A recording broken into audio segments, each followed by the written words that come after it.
Cliquer sur cette vidéo est certainement l'une des meilleures choses que tu feras pendant cette année 2023. Avant de continuer, j'aimerais que tu retiennes une phrase. On n'a rien sans rien. Ensuite, j'aimerais que tu prennes quelques secondes pour réfléchir sur les raisons pour lesquelles, d'après toi, ton année 2022 n'a pas été une réussite. Peut-être tu n'as pas pris de résolutions, peut-être tu ne les as pas respectées, peut-être tu ne les as pas tenues assez longtemps, ou alors tu as tout simplement abandonné. Enfin, j'aimerais que tu oublies tout cela parce qu'à partir de maintenant, c'est du passé. Dans cette vidéo, je vais te révéler 5 points. Te révéler comment tu dois travailler sur ces points pour non pas seulement réussir ton année 2023, mais réussir ta vie. On voit tout cela après le générique.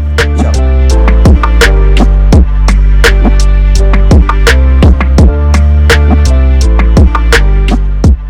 What's up, c'est ton boy Willy de Madrid, j'espère que tu vas bien parce que moi, je vais super bien.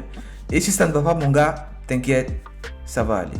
Pour réussir votre nouvelle année, vous ne devez pas faire comme tout le monde. Lorsque tout le monde fait une chose, c'est que généralement ce n'est pas la bonne chose à faire, il faut faire le contraire. Je m'explique, pour le nouvel an, tout le monde prend des résolutions. Ce qui est une très mauvaise chose à faire. Pourquoi? Ce n'est ni mesurable, ni quantifiable, donc pas atteignable. À la place, vous devez vous fixer des objectifs. Parce qu'un objectif, c'est mesurable, c'est quantifiable, donc c'est atteignable.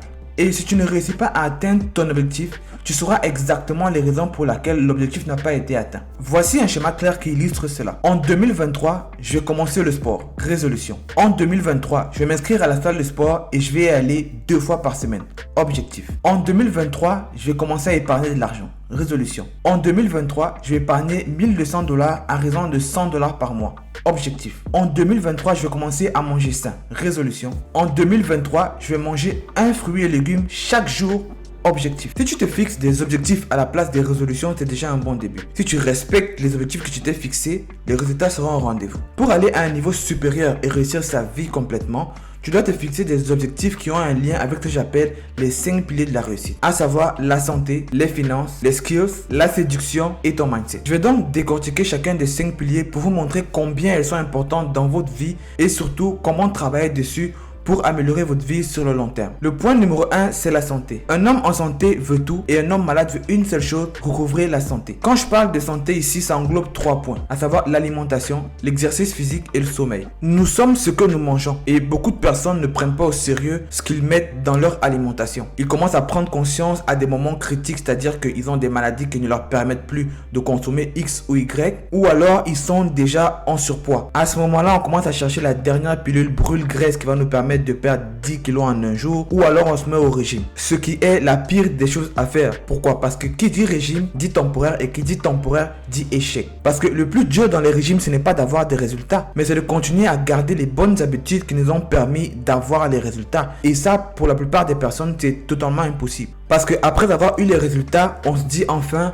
le calvaire est terminé, je vais recommencer à manger toutes les choses que j'aimais, qui sont pour la plupart des aliments ultra transformés, donc qui contiennent des conservateurs et des additifs qui ne sont pas bons pour la santé. Bien manger, ça doit être un mode de vie. Surveiller ce qu'on met dans son alimentation, ça doit être une façon de vivre. Cela va vous permettre de garder votre santé sur le long terme et d'éviter certains petits pépins qui vont vous empêcher d'aller vers vos objectifs. Pour cela, vous devez définir la manière dans laquelle vous allez réguler votre alimentation, définir comment est-ce que vous allez commencer à manger pour la nouvelle année. Définir au fur et à mesure ce que vous allez éliminer de votre alimentation et ce que vous allez commencer à intégrer. Et cela doit se faire au fur et à mesure en fixant des objectifs par rapport à votre alimentation. Ensuite vient l'exercice physique.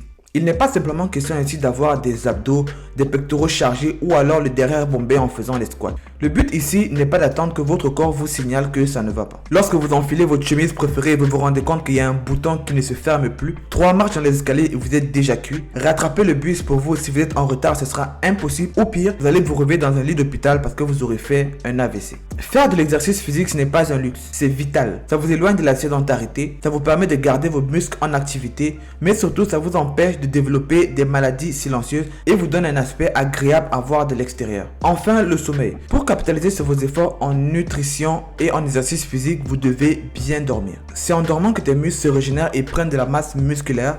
C'est pendant ton sommeil que ton corps peut bien se reposer pour capitaliser sur l'alimentation que tu as décidé de changer. Comme objectif au niveau de ton sommeil pour améliorer ta santé en général, ce serait de fixer une heure à laquelle tu devrais aller te coucher tous les soirs et une heure à laquelle tu devrais te réveiller et d'essayer au maximum de respecter ces heures de coucher et de réveil. Notre point numéro 2, ce sont les finances ou l'argent à proprement parler. L'argent ne fait pas le bonheur, je suis d'accord. L'argent ne peut pas régler tous les problèmes, je suis d'accord. Mais l'argent peut régler tous vos problèmes d'argent. L'argent vous donne accès à tout ce qui peut vous rendre heureux. Un meilleur partenaire de vie, une meilleure qualité de vie, l'accès à de meilleurs soins, l'accès à une meilleure éducation pour vos enfants, un bon espace de vie, dans un bon quartier, une belle ville et un bon pays. Travailler sur ses finances, c'est mettre en place tous les moyens possibles pour pouvoir gagner beaucoup plus d'argent qu'on en a besoin. Parce qu'il est beaucoup plus facile de dépenser de l'argent que d'en gagner. Le meilleur moyen de travailler sur ses finances, c'est de créer une activité génératrice de revenus. En français facile, c'est de créer un business. Ce n'est pas une chose facile à faire, c'est même très difficile. Et si tu ne sais pas par où commencer, commence par le plus facile, c'est-à-dire épargner de l'argent. Tu peux commencer par te fixer des objectifs d'épargne mensuels ou annuels tout en réfléchissant sur le business sur lequel tu vas te lancer. J'ai d'ailleurs moi-même fait une vidéo sur quel business lancer en 2023. Tu pourras aller regarder la vidéo, je la mettrai en lien dans la description. Beaucoup de jeunes qui vivent chez leurs parents font tous cette erreur. Ils ne payent pas de loyer ou presque. Cela leur permet de gagner du temps et d'économiser de l'argent. Ce temps et cet argent, ils vont l'investir à 100% dans les distractions et le divertissement. Si tu es un jeune et que tu veux améliorer ta situation financière, voici ce que tu dois faire immédiatement. Numéro 1. Trouve un travail qui te permet soit de gagner beaucoup d'argent, soit d'apprendre une compétence que tu peux monétiser si tu te mets à ton propre compte. Numéro 2. Épargne assez d'argent pour investir. Numéro 3. Identifie un domaine dans lequel tu aimerais investir. Numéro 4. Forme-toi dans le domaine en question. Numéro 5. Passe le plus rapidement à l'action pour échouer le plus vite possible afin de savoir quoi faire et quoi ne pas faire. Numéro 6. Travaille jusqu'à ce que tu obtiennes tes premiers résultats. Notre troisième point, c'est les compétences ou les skills. La différence entre un diplômé et un intellectuel, c'est que l'intellectuel va constamment apprendre pour pouvoir augmenter sa valeur personnelle, pendant que le diplômé va étudier uniquement pour obtenir un bout de papier. Sans ce bout de papier, le diplômé n'est rien, mais sans le bout de papier, l'intellectuel va toujours valoir quelque chose. Pour pouvoir réussir votre vie sur le long terme, arrêtez de chercher à être un diplômé, essayez de devenir un intellectuel. Le schéma classique de tout le monde, c'est qu'une fois qu'ils ont arrêté leurs études, on leur a remis leur bout de papier, ils vont obtenir un travail et puis ils vont arrêter d'apprendre. Pourquoi encore apprendre quoi que ce soit, me dirait-on? Quand vous vous installez dans une phase où vous arrêtez d'apprendre, votre cerveau devient de plus en plus moins performant. Vous n'aimez plus faire d'efforts cognitifs, vous êtes plus porté vers des activités qui vous procurent du plaisir et qui vous empêchent de vous réinventer. On vit actuellement dans une ère où vous êtes rémunéré en fonction du type de problème que vous êtes capable de résoudre et du nombre de personnes que ces problèmes en question touchent. Si tout ce que vous savez faire, c'est d'empêcher aux gens d'entrer dans un magasin ou alors de poser des boîtes sur des étagères, vous serez sous-évalué et mal rémunéré parce que vous êtes facilement remplaçable. Si vous démissionnez ou vous êtes viré le lundi à 10h, à midi, on peut trouver une personne qui va faire le même travail que vous et peut-être mieux que vous. C'est donc à ce moment que vont intervenir ce que j'appelle les skills. Ce sont pour la plupart des compétences que vous n'apprendrez jamais à l'école, parmi lesquelles comment vendre à quelqu'un, comment persuader quelqu'un, le storytelling, le copywriting, la création de tunnels de vente. À côté de cela, vous avez des métiers qui se sont générés tout seuls et qui ont développé des nouvelles compétences à apprendre, comme le closing, la création de contenu pour les entreprises, le media buying, la gestion des influenceurs qui sont nés avec Internet et qui vont encore exploser avec la venue du web pro et l'utilisation de plus en plus présente des IA. Ce sont des domaines aujourd'hui qu'on ne vous apprendra pas à l'école parce que ce sont des compétences uniques qui sont pour la plupart créées toutes seules. Donc vous devrez partir à la chasse à l'information parce qu'aujourd'hui elles sont pour la plupart mieux rémunérées que certains métiers classiques. Donc cette année, vous pouvez décider d'aller à la chasse de ces compétences et de vous renseigner sur une et pourquoi pas en apprendre un peu plus. Peut-être vous allez aimer ces compétences-là. Notre point numéro 4, c'est la séduction. Aujourd'hui, on vit dans un monde totalement capitaliste où tout le monde exploite tout le monde. Si tu penses qu'actuellement personne ne t'exploite, c'est que tu te fais exploiter et très violemment. Pour cela, je te conseille d'aller lire le livre de Robert Cialdini, Influence et Manipulation. Peut-être après cela, on pourra en discuter et tu verras que j'ai bien raison. Dans ce contexte, on a deux types de personnes. On a ceux qui savent défendre leurs intérêts et ceux qui ne le savent pas du tout. En fait, la séduction ici ne va pas rester dans le cadre des relations hommes-femmes. Ce qui va se passer, c'est que une fois que tu auras charbonné sur ta santé, tu seras en bonne forme physique, tu auras un beau corps, tu vas charbonner sur tes finances, tu vas charbonner sur tes skills et tes compétences, tu vas apprendre des compétences de haute valeur qui vont te mettre dans un rang social très élevé et tu vas gagner beaucoup d'argent. Tu vas devenir une cible. Tu vas devenir une cible de personnes qui veulent profiter de ce que tu as bâti tout seul, dans l'ombre, dans le noir, parce que ce sera difficile.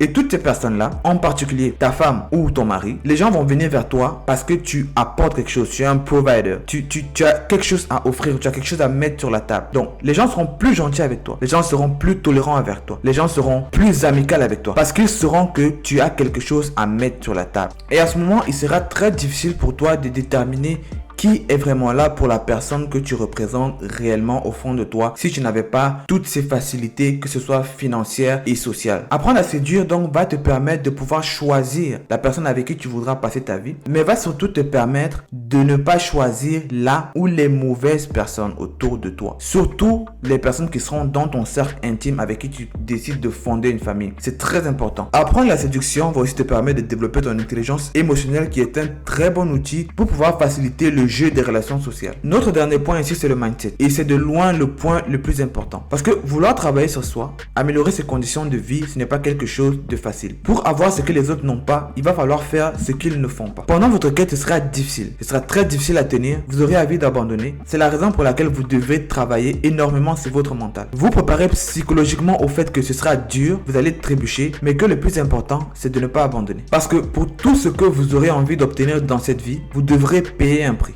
D'où la célèbre phrase « on n'a rien sans rien ». Et votre mental va jouer le rôle le plus déterminant parce que il ne suffit pas seulement de vouloir, mais il faut vouloir travailler et le mental va vous permettre de tenir pendant les moments difficiles. Le mental, c'est ce qui va vous permettre d'atteindre vos objectifs dans chacun des points que j'ai cités ici. C'est le mental qui détermine si vous réussissez ou pas. Et la seule façon de réussir, c'est de ne jamais abandonner. Nous sommes arrivés au terme de notre vidéo et moi-même, je suis conscient qu'elle est un peu lourde. Il se peut que vous ne compreniez pas tout ce que j'ai dit dans la vidéo ou que vous avez juste compris une toute petite partie, mais ce n'est pas grave parce qu'avec le temps, vous comprendrez cela au fur et à mesure. Ensuite, je voudrais mentionner que changer sa vie, réussir son année ou quoi que ce soit, comment vous l'appelez, c'est quelque chose qui prend du temps. Ça ne prend pas 1 an, 2 ans, 3 ans, 4 ans, 5 ans. Ça prend du temps de manière continue. C'est toute une quête. Vous devez y consacrer du temps. Travailler de manière acharnée tous les jours et en même temps cultiver de la patience pour que tout ce que vous voulez se manifeste dans votre vie.